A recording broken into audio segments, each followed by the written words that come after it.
Sometimes it's hard being the new guy. I was a military brat. So my father was in the Air Force, and we moved every year, every other year. Now, coming into a new place, you have to establish yourself all over again. Now, that's an opportunity for you to be the person that you've always hoped to be. Now, hopefully, that should be in alignment with who you've always been. Show them your true self, show them your real self. But a lot of times, that's not what happens. People get an opportunity and say, okay, if I was one way before, I was shy, I was introverted, but I really want to make an attempt to be more social and come out of my shell, here's the perfect opportunity because no one will hold my past against me. So you get to be brand new. And that's what social media has done to us, made us all brand new. But I'm saying all of this because we got something old, it's new again. And that is the 15th Doctor, Ncuti Gatwa, in Doctor Who. Follow me.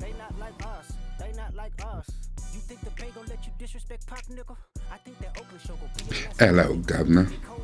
This is Rakai Steed, Noop from the Ville, and I'm here to welcome you.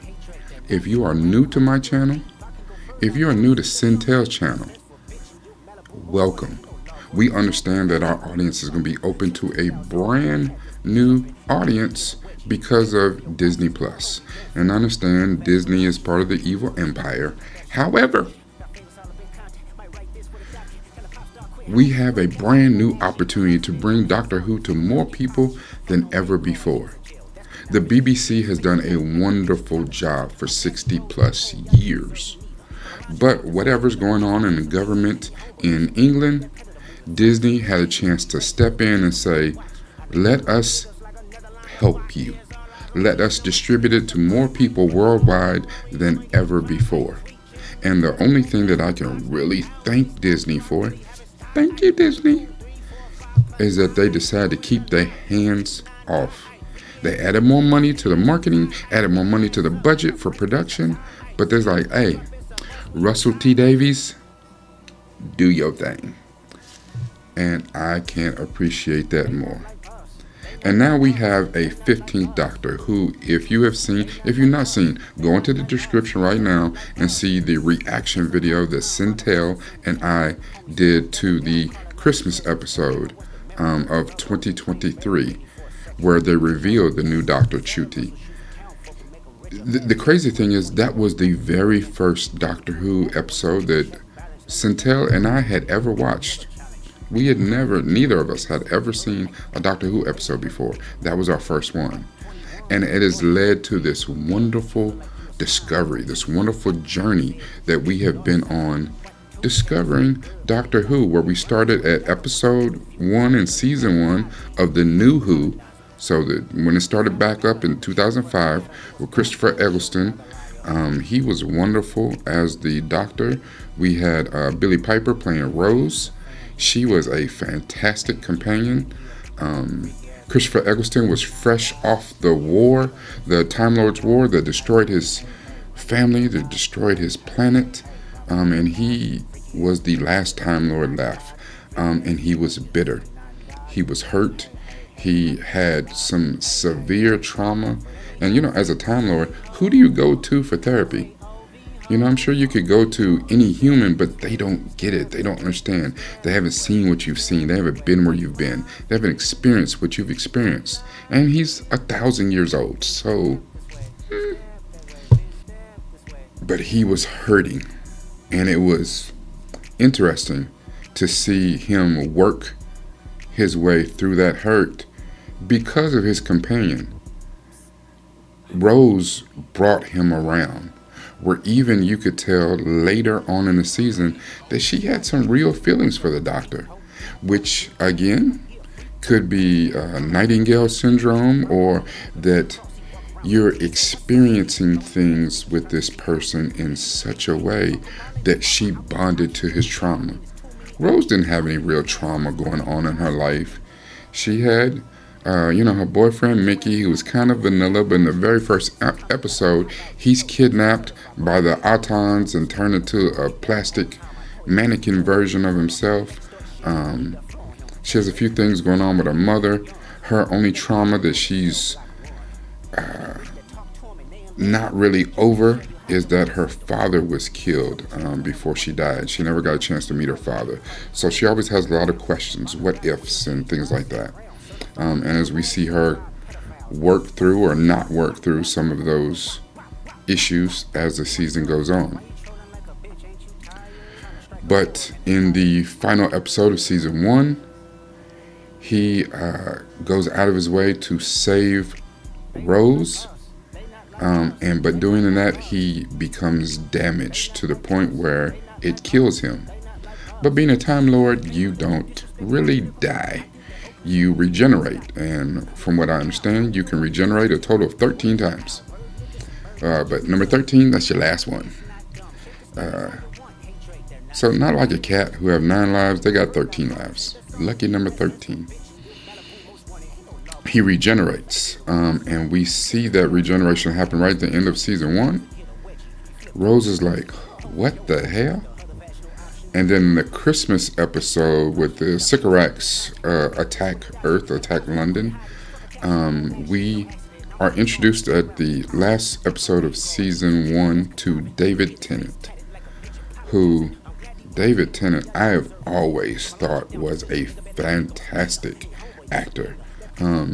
David Tennant and Gary Oldman hold a special place in my heart. I think there's a lot of great actors in the world, but those two men emote in such a way that they can tell entire stories and never open their mouth. Facial expressions, eyes, just mannerisms, they can tell a story and not say anything. And there's not a lot of actors or actresses that can do that. And I think those two men are fantastic. So we get David Tennant as the doctor. Rose is still the companion, but she don't know this dude. Like, she's just trying to wrap her heads around the fact that he's the same dude that she just knew. He looks different. He acts different. He remembers some stuff from his time as Christopher Eccleston, but he remembers Rose a little bit, but it takes time for him to work into his regeneration. So over the course of this season 2, they go on a lot of adventures and the stakes go up. And in the end, after a whole adventure, we got Daleks, we got Cybermen. In order to rid the world of the threat that is the Daleks and the Cybermen at the same time,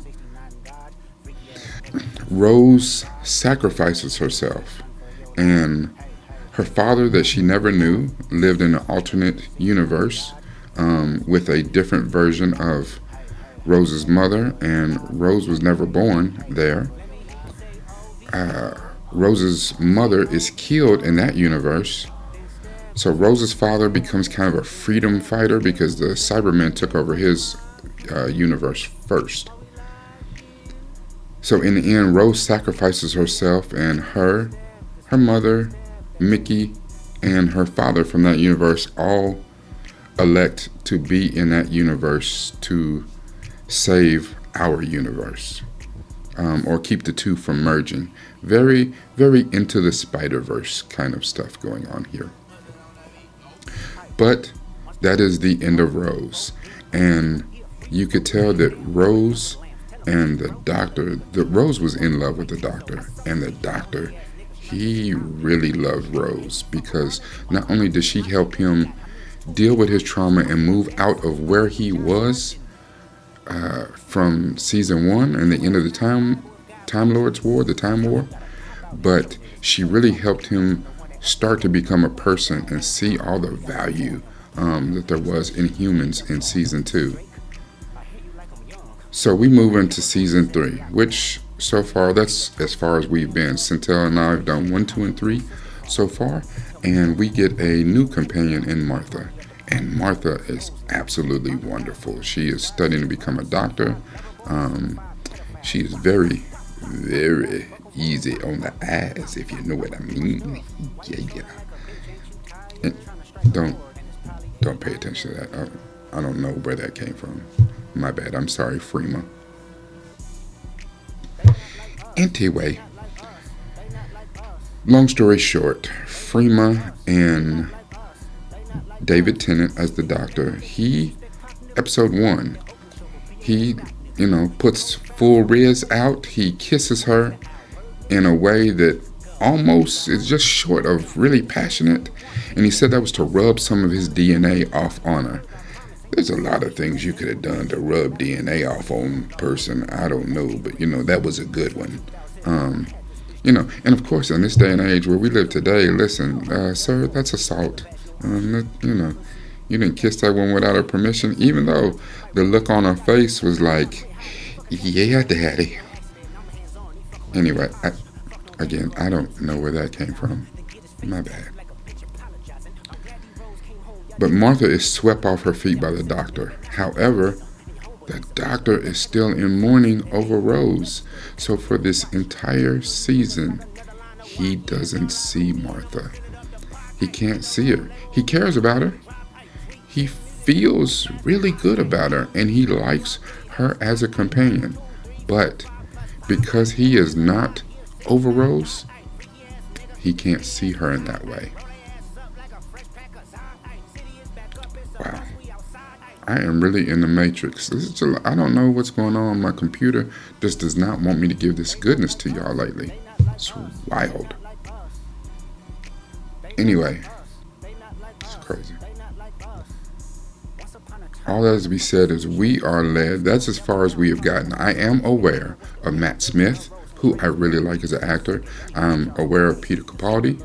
I am aware of Jodie Whittaker. But we haven't watched those seasons. So I know about them, haven't watched them yet. But, like I said, the first one we ever watched was with Ncuti Gatwa. And let me state the obvious. Yes, the first black doctor. I don't know where that came from. Listen, I am on one today. Anyway, there's probably not many other people like myself in Centel that will be covering the doctor. There's going to be plenty of people covering the doctor, but not like us, not with our perspective. The first black doctor. And from all intents and purposes, it's a new day, and this is a Disney Plus show. It seems like, I'm not going to say that he is part of the alphabet community, the LGBTQIA+. But it does seem that he's very zesty, so he may be very, very well not only the first black doctor, but also the first gay doctor. Even though I don't know if that's really a thing, though, because what we have seen, Christopher Eccleston was ready to sleep with a tree in season 1, so the doctor seems very James T. Kirk about it all. As we saw in Captain John Harkness, who I absolutely love, he was very pansexual. Listen, anybody can get it. If he just felt the kind of way, if he saw you and he liked you, it don't matter who or what you are. Listen, I'm into you. So Ncuti, may be one of those actors that maybe that is his personal life, but it does come out on the screen, and it does seem more in line with like Captain Jack Harkness, who I loved as a character. You do you, partner. The one thing that I love now about Ncuti, as opposed to Christopher Eccleston and David Tennant, is what little bit we saw and what you see from episode 1 and episode 2 of this new season of the Disney Who, is that you get a healed doctor. He is Ncuti himself is full of charm and charisma. You could see it, even though he wasn't the main focus. You could see it when he was in the Disney, not Disney, but the Barbie movie. He was in the Barbie movie. He was one of the Kens. Um, but he has got so much charm, so much charisma. Like you ready to ride with him and go and see what's going on. Um, Millie Gibson as Ruby Sunday is just fantastic. Uh, Very cute, very easy on the eyes. So, the doctors have good taste. I will say they have good taste in companions. I mean, if you're going to have somebody to ride with you, listen, it should be somebody nice looking to you, and hopefully somebody don't get on your damn nerves. The doctor is full of adventure and he is ready for the ride. And as you can see, from those who got advanced copies and have already reviewed and watched the entire season, um, the entire season has already been rated on Rotten Tomatoes as 100%. Now, of course, the audience, we have not had a chance to get a hold of it yet, and we're just now getting it, which is okay. But advancing, I know you can't pay a lot of attention to critics, even though I guess that's what I am, a critic. Somebody out here on the interwebs giving my 2 cents, my opinion. But for the most part right now, I have to agree. What I've seen so far of the new Doctor, the 15th Doctor, this is going to be a fantastic season. And I hope you continue to come back and enjoy the ride with us. This is Rakai Steed, Noop from the Ville. It's all about this and this. Please like, comment, share, and most importantly, subscribe. Come back. Hit the little bell notification. I'm going to keep dropping goodness. Go back and look at some of these past episodes. Listen, Centel and our reviews, our reactions, fantastic. The stuff I'm dropping on here, and yes, I might be a little bit biased, but it's pretty good. And it's going to continue to get better. Thank you.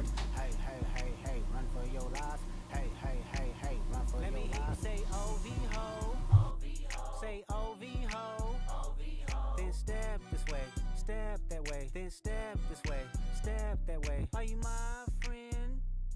Are we locked in? Then step this way, step that way. Then step this way, step that way.